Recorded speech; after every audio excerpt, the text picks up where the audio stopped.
Denise Brown, United Nations resident humanitarian coordinator in the Ukraine, welcome to Al-Arabiya and Al-Hadath. Thank you.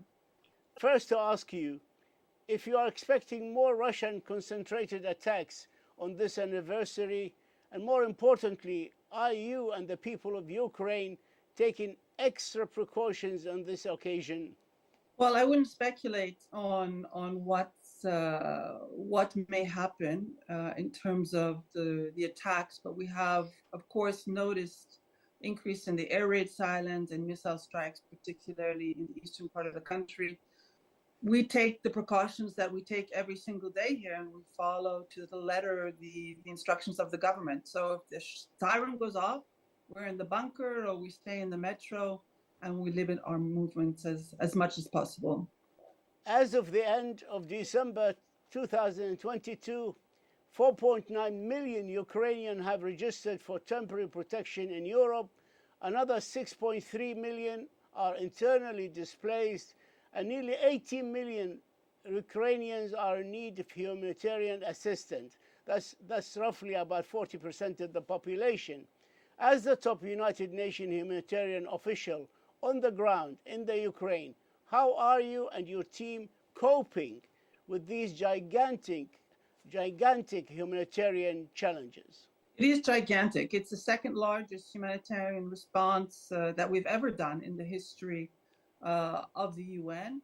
There are new needs almost every single day. When there's an airstrike, people lose their homes, they lose their schools and their clinics. Lives are taken and families ripped apart. So it's also a crisis which evolves every single day. It's not something static. There is not one group that we respond to. And the situation on the front line sometimes is difficult to find one single word to describe it. Horrendous, shocking, appalling. It's all of those things. On February 15, the United Nations appealed for $3.9 billion to help 11.1 million Ukrainian of the 18 million people who need the humanitarian assistance inside Ukraine. United Nations High Commission for Refugees appealed in the same time for $1.7 billion to help Ukrainian refugees in 10 host countries in Eastern Europe. What do you expect the response to be? And do you think complacency may be setting in as we see so many needs at this time on the increase now? It's true that global needs are tremendous. What we've seen recently happen in Turkey and Syria with the earthquake, and of course Afghanistan and other crises. But we're hopeful. I'm hopeful that the level of response that we had in 2022, which was fantastic, both from member states and foundations, will continue in 2023 as the war continues. This crisis grows and deepens, and we need always to keep at the forefront the damage being done to the population, to the civilian infrastructure in this war. So we will continue, I will continue, and the United Nations will continue to talk about the people of Ukraine and the impact of this war on their lives and on their futures.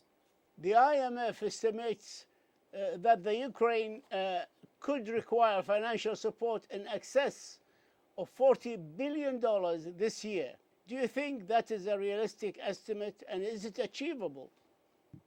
I wouldn't speculate on the total amount that's required. What I would say is, from what I see on the ground, and I'm a witness to what's going on in the front line, and the communities which are completely flattened, everything destroyed, from the homes to the schools to the clinics, fields because of the mines can't be utilized by the farmers in those communities. So whatever the final cost is, it will be enormous. And the cost of this war, on the lives of Ukrainians, is beyond a figure, a dollar figure. 4.9 million Ukrainian refugees sought protection within the UE.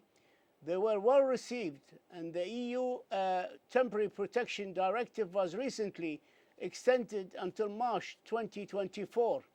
But if refugees continue to arrive, after that date, do you expect this welcome in Europe, and especially some countries in Eastern Europe, to continue?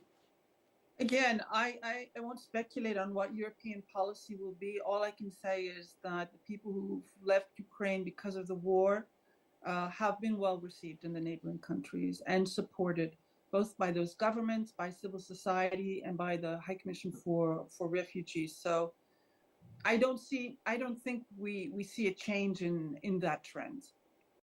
The United Nations latest estimate indicates that more than 7,000 civilians have been killed in the Ukraine during the last year, with 12,000 injured.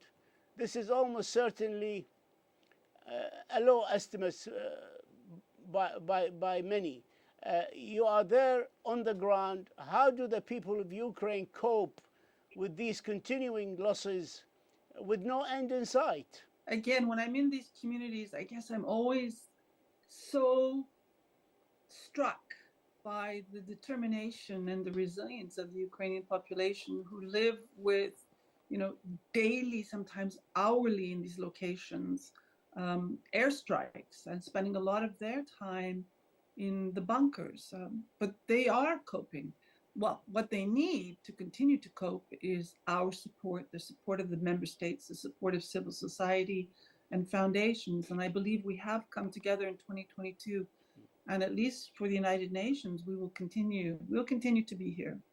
Is the United Nations humanitarian assistance reaching population outside the Ukraine government control areas and on the front lines, which is very important?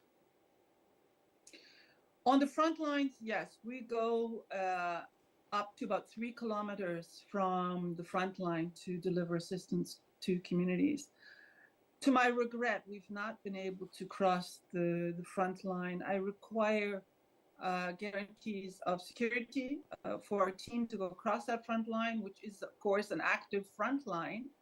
And unfortunately, while I get them, I do get them from the Ukrainians when I ask officially. Unfortunately, I have not yet received it from the Russian side, but we'll continue to work on that. It is our obligation, a responsibility, to provide assistance to Ukrainians, no matter where they are on Ukrainian soil. More than 650 humanitarian agencies operate in the Ukraine to meet the needs of the people. Do you and your United Nations team coordinate with all of them? As humanitarian coordinator, I'm in charge of the overall coordination of the humanitarian response, whether it's an international NGO, national NGO, or UN agency. That's what I'm here for. We're all striving for one objective, which is to protect and support the people of Ukraine whose lives are affected by the war.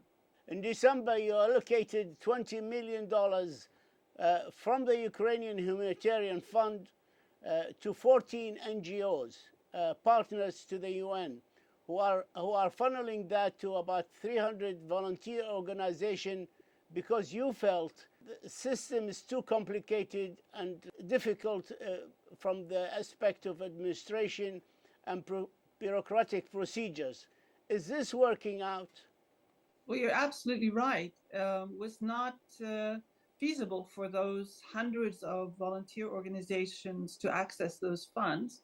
So we came up with a model which allowed them to access the funds through national and international partners. We started that in early December. We need some time to see how it works. I'm really hopeful that this is one element that's going to bring us even closer together, the international humanitarian architecture and the local volunteers who are every day on the front line. And this could potentially be a model that we use in other humanitarian responses. So my fingers are very much crossed that this will work out. Coordinator Brown, time has caught up with us, but I'd like to ask you one last question about the social and psychodrama that the people of Ukraine are exposed to during this conflict. This is of utmost priority for the government. The Prime Minister, the Minister of Health, and the First Lady is very involved, as is the World Health Organization and UNICEF. Imagine that you are in your home and constant airstrikes, or God forbid, a missile hits your building or the building down the street. Our huge concern is right now with the children of Ukraine who are living through this, and providing them support in their homes, outside of their homes, and schools, in order to ensure that somehow they are able to cope with this huge, huge trauma. It's the beginning. The psychosocial trauma is the beginning of a new crisis in Ukraine, but one that we will deal with the Ukrainians. Denise Brown, United Nations resident humanitarian coordinator in the Ukraine, we thank you for this interview, and we thank you for your time, and we wish you all the very best of luck in the good work you're doing for the people of Ukraine. Thank you so much. Thank you very much to you as well.